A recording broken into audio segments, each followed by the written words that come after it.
Hello and welcome everyone. आज हम जिस टॉपिक पर यहाँ पर बात करने जा रहे हैं उस टॉपिक का नाम है थ्रस्ट एंड प्रेशर।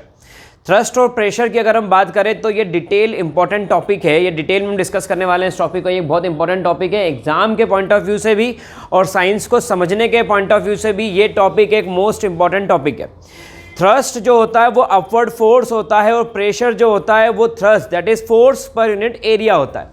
तो यहाँ पर हम जिस पॉइंट्स पर ज़्यादा डिटेल में बात करेंगे वो पहला पॉइंट आता है आपका, इसके अंदर जो फर्स्ट पॉइंट हम यूज़ कर रहे हैं that first point is thrust. तो पहला पॉइंट हम यहाँ पर डिस्कस करने जा रहे हैं जिसका नाम है थ्रस्ट। दूसरा पॉइंट जो हम यहाँ पर डिस्कस करेंगे इस स्लाइड के अंदर उसका नाम है प्रेशर।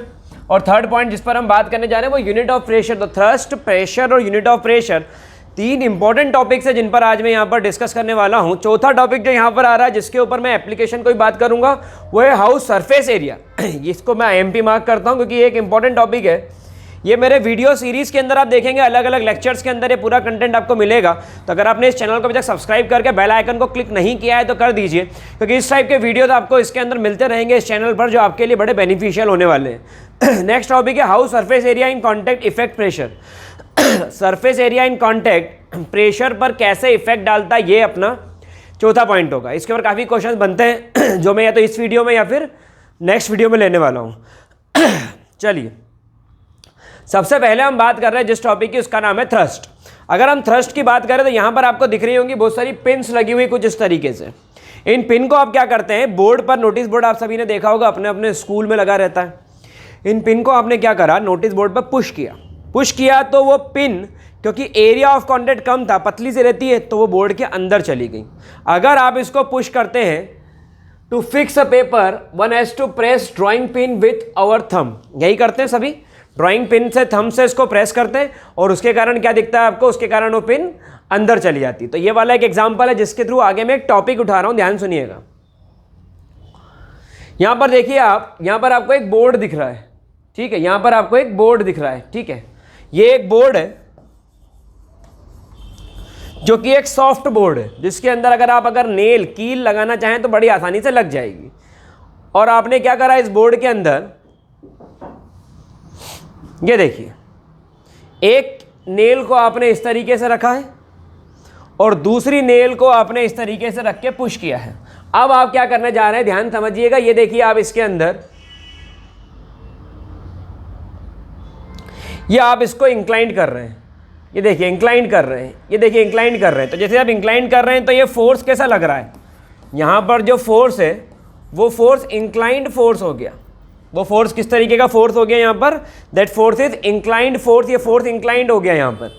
अभी आप देखिए इसके अंदर force is applied at an angle. कितना एंगल से अप्लाई हो रहा है फोर्स, ये जो एंगल यहाँ पर है थीटा, इस एंगल से फोर्स अप्लाई हो रहा है। तो फोर्स अगर आप एंगल से अप्लाई करोगे तो फोर्स की वैल्यू क्या हो जाएगी, कम हो जाएगी। और अगर आप फोर्स डायरेक्टली परपेंडिकुलर अप्लाई करोगे तो फोर्स की वैल्यू क्या होगी, ज़्यादा।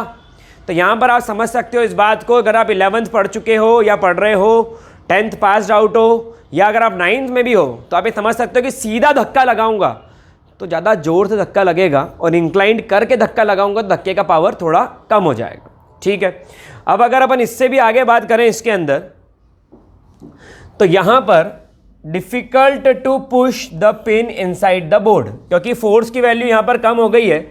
यहाँ पर फोर्स की वैल्यू क्या हो गई है, कम हो गई है। तो difficult to push the nail inside the board.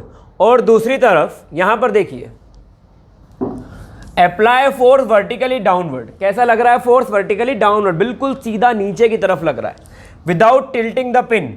यहाँ पर आप पिन को बिल्कुल भी टिल्ट नहीं कर रहे हैं। तो इसके अंदर क्या हुआ, इसके अंदर ये देखिए आप,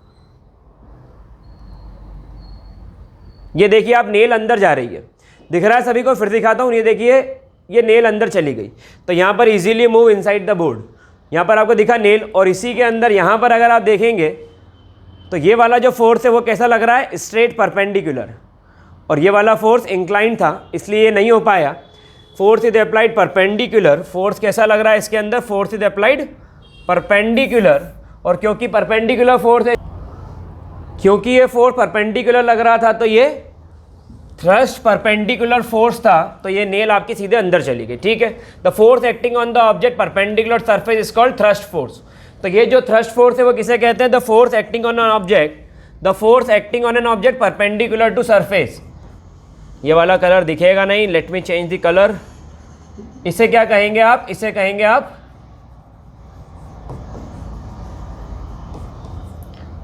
force acting on an object perpendicular to surface is called thrust force. अब इससे हम आगे बात करते हैं इसके अंदर। तो यहां पर सिस्टम कौन कौन से हैं और यूनिट्स क्या क्या हैं। पहला है CGS system, centimetre gram second, centimetre gram second, और उसकी यूनिट डाइन बनेगी, तो उसकी यूनिट क्या बन गई? डाइन। और सेकेंड जो सिस्टम आपके पास है वो SI सिस्टम है, सिस्टम इंटरनेशनल, और इसकी यूनिट होती है न्यूटन। तो फोर्स की यूनिट डायन होती है और न्यूटन होती है। और 1 न्यूटन में 10⁵ डाइन होते हैं, 10⁵ डायन होते हैं 1 न्यूटन में। तो एक किसी को डायन बोलना, डायन नहीं बोलना, 1 न्यूटन बोल लो। तो 1 न्यूटन में 10⁵ डायन होंगे, ठीक है। सीधी सी बात बताता हूँ, सीधी सी बात बता रहा हूँ, यूनिट छोटी तो नंबर बड़ा, और यूनिट बड़ी तो नंबर छोटा।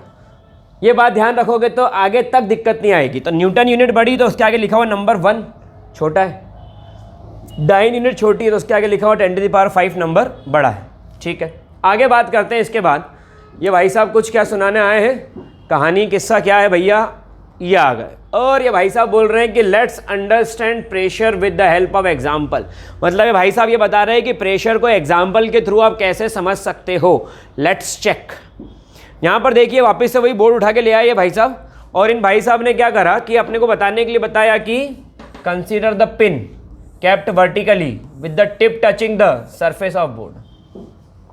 हमने पिन को कैसा रखा? हमने पिन को यहाँ पर वर्टिकली रखा जिसका टिप बोर्ड को टच कर रहा है, ठीक है। आगे देखें, ये हमने दूसरी पिन यहाँ पर रखी है,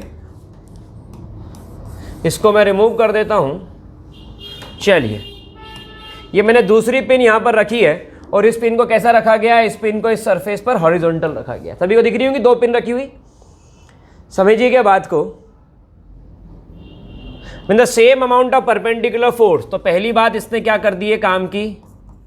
फोर्स कांस्टेंट।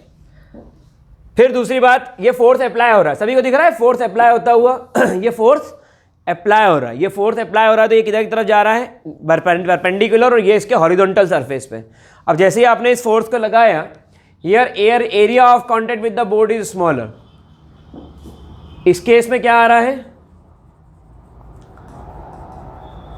बच्चों? इसमें आ रहा है स्मॉल एरिया ऑफ कांटेक्ट। सभी को दिख रहा होगा एरिया ऑफ कांटेक्ट कम है। और यहां पर देखो आप, लार्ज एरिया ऑफ कांटेक्ट। तो एरिया ऑफ कांटेक्ट से ज़्यादा एरिया ऑफ कांटेक्ट है तो फोर्स की वैल्यू अपने आप प्रेशर को कम कर देगी। फोर्स तो उतना ही है, आपने पूरी ताकत से फोर्स लगाया, लेकिन अगर एरिया ऑफ कांटेक्ट ज़्यादा है तो प्रेशर कम हो जाएगा, और एरिया ऑफ कांटेक्ट कम है तो प्रेशर ज़्यादा हो जाएगा। अभी आने वाला आगे वो भी ध्यान समझिएगा। तो यहाँ पर आपको क्या देखने को मिल रहा है? Area of contact with the board is larger. फिर ये आपने प्रेशर अप्लाई करा, ध्यान समझिएगा फिर से, ये आपने इसके अंदर फोर्स अप्लाई करा, देखिएगा फिर से, ये यहां तक आ गया, इतना डेप्थ कवर करा है इसने, और इसने जो डेप्थ कवर करा है वो सिर्फ इतना सा है, निग्लिजिबल, ठीक है। तो इससे आपको क्या दिखा? हैंस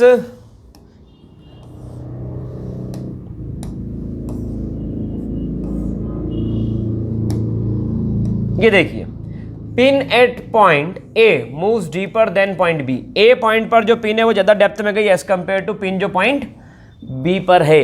आई थिंक यहाँ तक सभी को क्लियर होगा। ये भी ध्यान समझिए इसके आगे। दस the thrust is same, the effect of thrust depends on. बहुत काम की बात है, चाहे तो लिख भी सकते हैं, बहुत काम की बात है। थ्रस्ट इज सेम, मैं कलर भी चेंज कर देता हूँ ताकि क्लियर दिखे। Thrust is same. The effect of thrust depends on area on which it act. Thrust तो सेम है, लेकिन वो डिपेंड कर रहा है उस एरिया ऑफ कांटेक्ट पर जहां पर वो लग रहा है। थ्रस्ट क्या है? वो फोर्स, थोड़ी देर पहले हमने पढ़ा था। तो वो थ्रस्ट जो है वो तो सेम है, आप धक्का लगाने में, आप फोर्स लगाने में, आप पुश करने में बिल्कुल ही पीछे हटने वाले नहीं हो, लेकिन उसका जो इफेक्ट है वो चेंज हो गया क्योंकि एरिया ऑफ कॉन्टैक्ट चेंज हुआ है।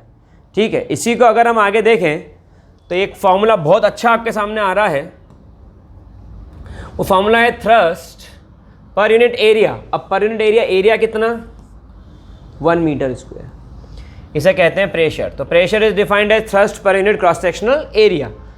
Area is that is 1, pressure equal to thrust. अगर एरिया की वैल्यू 1 हो जाए तो प्रेशर किसके इक्वल हो जाएगा, और ऐसा कब होगा, जब एरिया की वैल्यू कितनी हो जाए।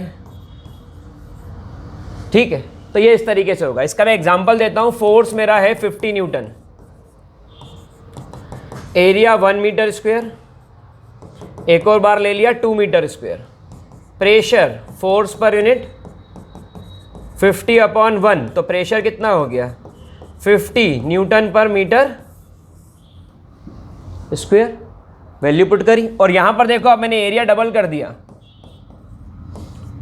तो ये कितना हो गया 25 न्यूटन पर मीटर। तो एक तरफ आ जाएगा 50 न्यूटन पर मीटर स्क्वायर और एक तरफ आ जाएगा 25 न्यूटन पर मीटर स्क्वायर। ठीक है, the thrust on the unit surface area is called pressure. तो जो थ्रस्ट होता है पर यूनिट क्रॉस सेक्शनल एरिया, इसको क्या कहते हैं आप, इसे कहते हैं प्रेशर। अब मैं यहां पर दिखाता हूं आगे, when the area of contact is less pressure is more, अभी मैंने डिस्कस किया था। तो इसका मतलब मैं लिख सकता हूं pressure is inversely proportional to area. Area of contact कम होगा तो प्रेशर ज़्यादा होगा, और एरिया ऑफ कॉन्टैक्ट ज़्यादा होगा तो प्रेशर कम हो जाएगा। आई थिंक ये बात भी सबको समझ में आ गई होगी। प्रेशर और एरिया का उल्टा रिलेशनशिप चलता है। ठीक है, ये उल्टा रिलेशनशिप चलता है। और उसके बाद वो क्या बोल रहा है, when the area of contact is more तो प्रेशर इज लेस। अभी हमने यही बात करी है। तो यहाँ तक आई थिंक कि सभी को प्रेशर का टॉपिक क्लियर हो गया होगा। ठीक है, ठीक है। अब आता है how pressure is measured. Pressure को मेज़र कैसे करते हैं, तो ये भाई साहब बड़े सोच में डूब गए कि प्रेशर को मेज़र करना कैसे। तो अगर प्रेशर को मेज़र करना कैसे आप सोचना चाहते हैं तो उसका आप ध्यान समझें कि pressure is the perpendicular force per unit area. और यहाँ पर कुछ बातें जो आपको बड़े ध्यान रखने वाली है, जैसे कि units, SI unit, CGS unit, force unit होगी न्यूटन, एरिया यूनिट होगी मीटर स्क्वायर, और प्रेशर यूनिट होगी force per unit area Newton पर मीटर स्क्वायर। इसको एक और पास्कल नाम से बोला जाता है। SI यूनिट जो आती है पास्कल में भी जाएगी। ठीक है, तो ये आ गया। CGS dyne centimetre square, dyne per centimetre square, ये इसके जनरल कन्वर्जन है। यहाँ पर एक यूनिट और बनती है, उसका नाम है पास्कल। ठीक है, इसको डिनोट किया जाता है PA से। तो ये आपको ध्यान रखने वाली बात है, जो कि साइंटिस्ट के नाम से यूनिट आती है। और आपको एक बात और बता दूं मैं, अगर यूनिट साइंटिस्ट के नाम से, देखिए आ भी गया वहाँ पर, अगर यूनिट साइंटिस्ट के नाम से है तो उस यूनिट को कैपिटल लेटर से शो किया जाता है। अगर साइंटिस्ट के नाम से कोई यूनिट है तो उसको कैपिटल लेटर से शो किया जाता है मोस्टली। ठीक है, चलिए यहाँ तक की बात भी सभी को क्लियर हो गई। इसके बाद में अगले टॉपिक सब आ रहे हैं। आपको ये लेक्चर मेरा कैसा लगा बताएं यहाँ, ताकि मैं और इस टाइप के वीडियोस बना करके आपको प्रोवाइड कर सकूँ। Thank you so much. Thrust और प्रेशर का भी 1 मिनट सिंपल पार्ट मैंने पढ़ाया, आगे मॉड्यूल 2 शुरू करेंगे। Thank you so much for patiently listening. अगर आपने सब्सक्राइब करके बेल आइकन क्लिक नहीं किया तो कर दें, और लाइक बटन को टच करें ताकि हमें मोटिवेशन मिल सके। Thank you so much. Have a great day. Take care. Bye.